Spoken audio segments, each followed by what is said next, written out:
Hello, my sweet friend. Welcome. Thank you so much for clicking on this video. I'm so glad that our paths have crossed. I wanted to talk about something that's been stirring in my mind lately as I have been editing and preparing for the publication of a new book, the last book in my series. You can check out information about it with the links to my website in the description below. But working on a new book, getting it ready to be published, has gotten me thinking so much lately about nourishing myself creatively and what is it that makes me feel inspired to create. And the opposite, what is it that can so often cause us as writers to feel burnt out and drained and devoid of creativity? Sometimes to the point of we feel ready to throw in the towel and give up, and we down talk ourselves and feel like, you know, should we be moving on? Should we be doing something different? What if this doesn't work out? What if we can't make the next thing? I remember that has always been a fear for me, not as much now as it used to be, but man, I remember days where I would finish a book and I would think to myself, what if I can never write another book? What if the inspiration is never there again? And it felt like that for many years, like the muse would come and go, and I really didn't have much control over when I felt inspired and when I didn't. And I could never quite put my finger on why is it that sometimes I feel so over the top inspired, like I'm bursting with this need to go create something, and other days, other times, other years, it's just not there. And why is that? And that always bothered me so much because I wanted to put my finger on what it was. I wanted to be able to control it in some way. And in some ways we can't control creativity because it's like this free-flowing spirit of its own. However, I've come to see that we do have so much power to influence our own creativity and our own inspiration by identifying what is it that's actually making us feel inspired.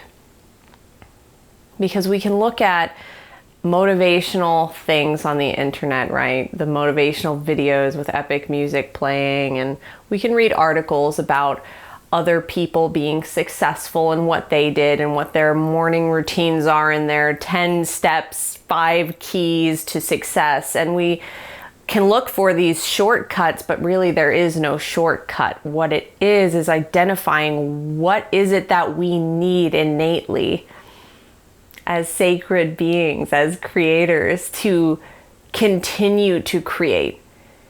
And I think there are many answers to that question, but what I've identified over the years of asking myself this question and doing a little exploration is that we live, at least I do, in Western culture. There's this idea of productivity and hustle and always be making something, always be doing something, be producing, be productive. You can look up, just type in productivity hacks, productivity secrets, how to be more productive on YouTube or Google or any social media website, and you will find hundreds of pieces of content dedicated to telling you how to produce more efficiently, quicker, faster, in more repetition.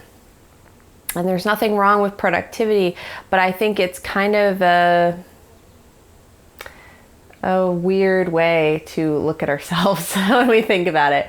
A product, something that you produce. What things that produce are machines, generally, machines, production lines, things being produced. So it's kind of funny that we look at ourselves, we're human beings, but we look at how much are we producing? How productive are we being? You know? What if we were to restructure that question? How much am I creating? How do I feel when I create? Do I feel inspired to create? Now we're talking about inspiration. Now we're talking about creating. and only an artist can create. Machines produce, but artists create. And I think if we can restructure how we think about this, we will actually begin to nourish ourselves instead of just motivate ourselves blindly, because that's not the type of motivation that lasts. I can watch a 5-minute motivation video and I can feel kind of pumped up by what someone's saying, but it always fades. It never lasts. I mean, look how many people try to, and I know I've done this in the past with like a New Year's resolution, try to just get yourself motivated, pull motivation out of thin air to make yourself do something, but it just fizzles out over time, and you're like, what went wrong? Why couldn't I contain and continue sustaining that motivation to do that thing? Because we're just looking to ourselves to produce a result, not to nourish. We're not nourishing ourselves so that we can actually overflow in the act of creation. So what if we were to look at ourselves as sacred creators? Some of you guys are like, oh, Kate's getting all deep. Yeah. Yes, but just let that mean whatever it means to you. It doesn't have to be one specific definition. What if we're sacred creators? What if we are here to create something and not just produce something? What if we're not here for productivity? What if we're here for creation? What if we're here to make something? And what if your art is part of that? What if that thing that you feel inspired to write, that book, or if you're an artist of any other kind, that thing you love, that it just hit you like a lightning bolt and you're like, oh, I've got to make this thing. And now you're doubting it. Now you feel burnt out. Now you don't know why. Maybe it's because we've looked at it wrong. we've let society and the world tell us how we should look at our art, right? Looking at it as something that we need to produce, and maybe comparing it to normal jobs. Go get a normal job. When are you going to get a real job? A lot of us have heard that. And so that's always there in the back of your mind. And you're like, I've got to make this work. I have to be more productive. But maybe that very mentality is the pressure and the stress that's causing us to just tighten up inside. And no creation is flowing from that place.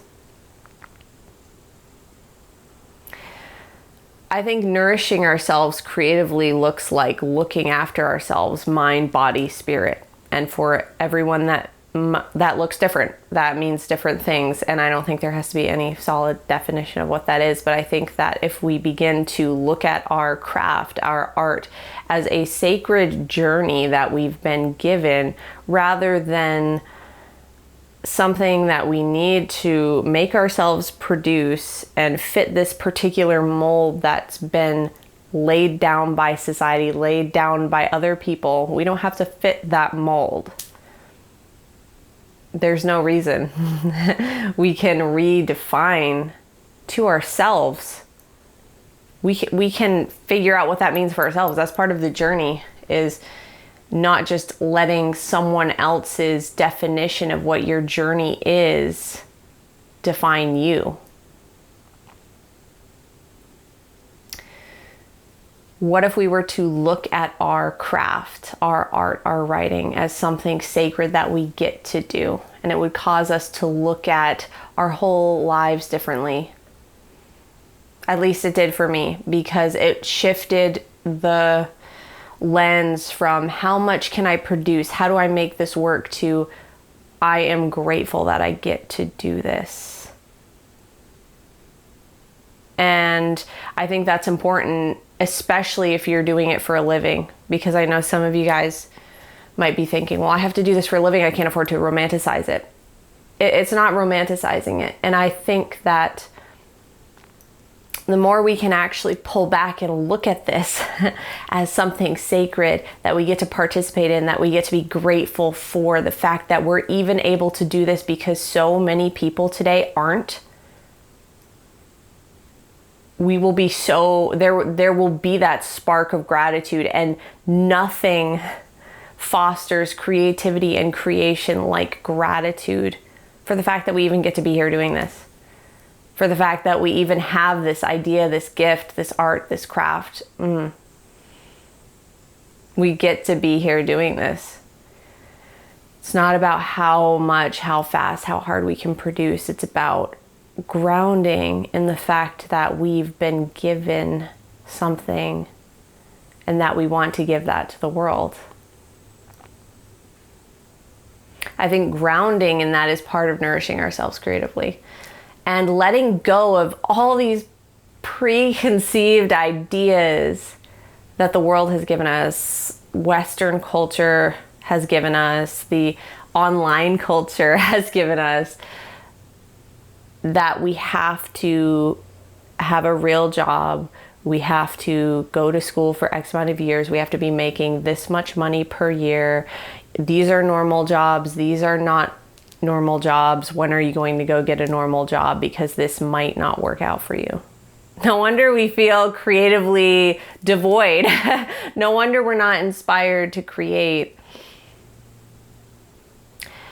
Everything that we are feeding on mentally is affecting us. Just like every piece of food we eat, every supplement we take can either aid in helping our body get healthier or making us weaker, right?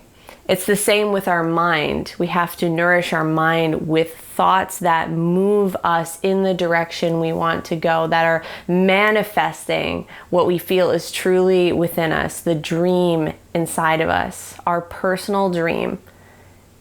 And if we are spending time feeding on things that do not pull us toward the manifestation of that book, that film, that play, screenplay, whatever it is, whatever your project is, if you are feeding on things in your mind that are not moving you toward that manifested in your life, you're not going to be able to manifest that into your life.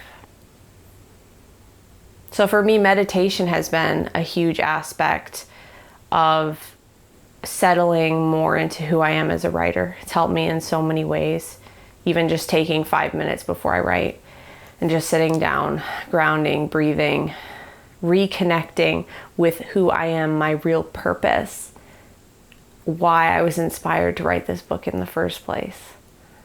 And just connect with that. Ground in that. Realize, wow, I get to do this. And there are so many people who wish they could be doing this right now, who wish they could be following their dreams, this idea that they have been inspired to create. There are so many people who wish they could break out of the mold and try something new, and I'm doing that. Wow. Thank yourself for that.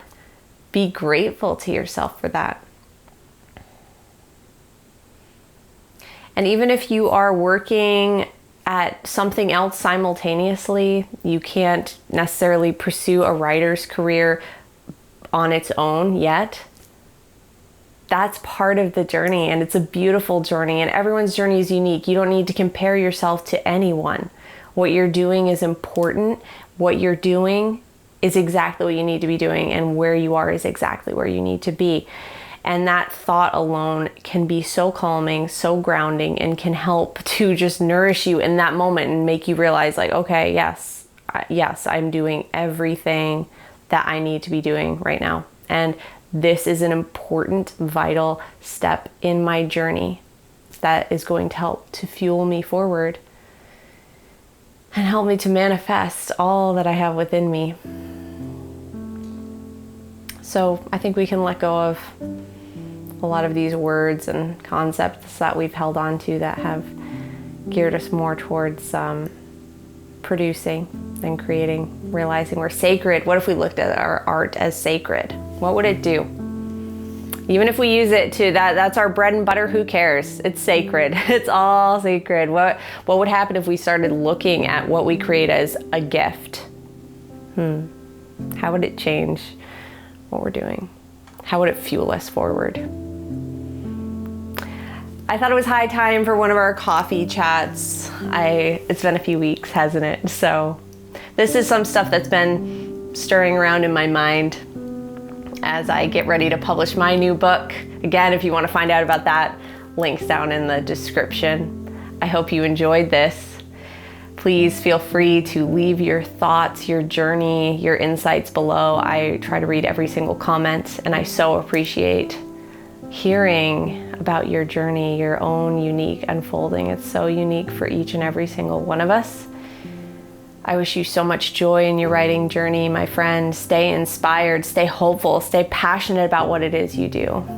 If you enjoyed this video, it always means the world when you click the like button. Subscribe to this channel if you haven't already, because I upload new videos every week talking about different ideas involving creativity, minimalism, mindfulness, lifestyle. I do a podcast with my sister all about creative writing and staying inspired. I'll see you in the next video, my friend. Until then, I wish you so much joy in your journey. Namaste.